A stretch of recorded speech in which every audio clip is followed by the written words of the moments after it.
Баршаңызға сәлем, каналға қош келдіңіз. Ет пен асқабақ қосылған тамаша пирог дайындаймыз. Қамыры жұқа, ішінде салмасы бар. Дайындау қиын емес, назар аударып, видеоны соңына дейін көріңіз. Каналға тіркеліп, подписаться батырмасын басып, тағыда да басқа видеоларымды жібермей көріңіз. Салмасына керек өнімдер: асқабақ, тартылған ет, пияз, дәміне қарай тұз бен бұрыш.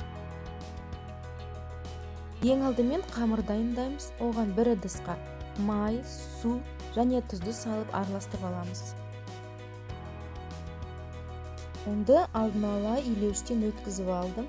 Оны бірнеше бөлікке бөліп, суымызға салып, қамыр илейміз. Бірінші қасықпен илеймін. Ол қоюлана бастаған кезде ары қарай қолмен илеймін.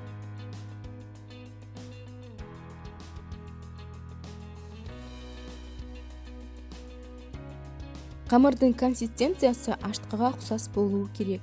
Оны сүлгімен жауып 20 минутқа қалдырамыз.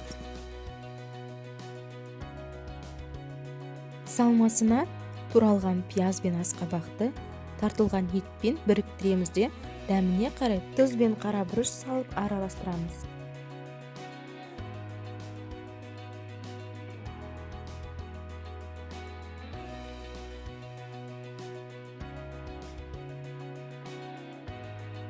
Жиырма минут демалған қамырды екі бөлікке бөлеміз.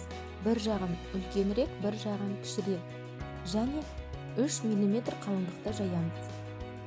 Менде 22 сантиметрлік форма. Мен оның астына пергамент қағазын салып, кішкене майлап аламын және жайылған қамырды ішіне саламын.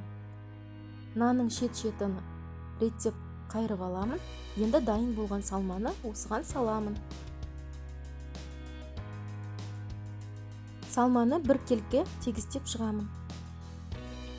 Екінші қамырды алып, оны да қалыңдығы 3 мм қылып жаямын.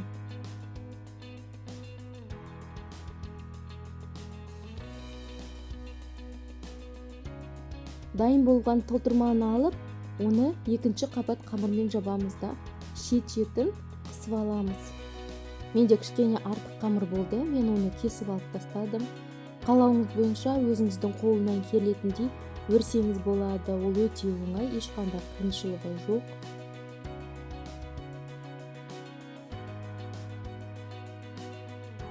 Жұмыртқаның сарысын алып, бетіне жағып шығамыз. Ортасынан буы шығу үшін пышақпен ортасынан кесеміз. Алдын ала 190 градуста қызып тұрған пешке салып, шамамен 45 минут пісіреміз.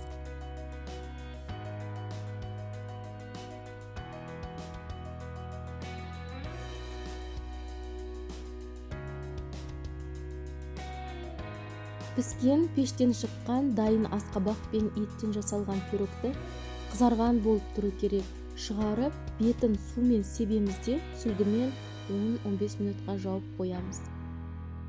Бұл әдіс пирогтың қытырлақ қабатын сәл жұмсартады. Пирогымыз дайын. Оны кескен кезде ішіндегісінің бәрі толық піскен, шырынды, жұмсақ болып шықты және дәмді. Видеоны соңына дейін көргеніңізге рахмет. Комментарий қалдырып, бағалап кетіңіз.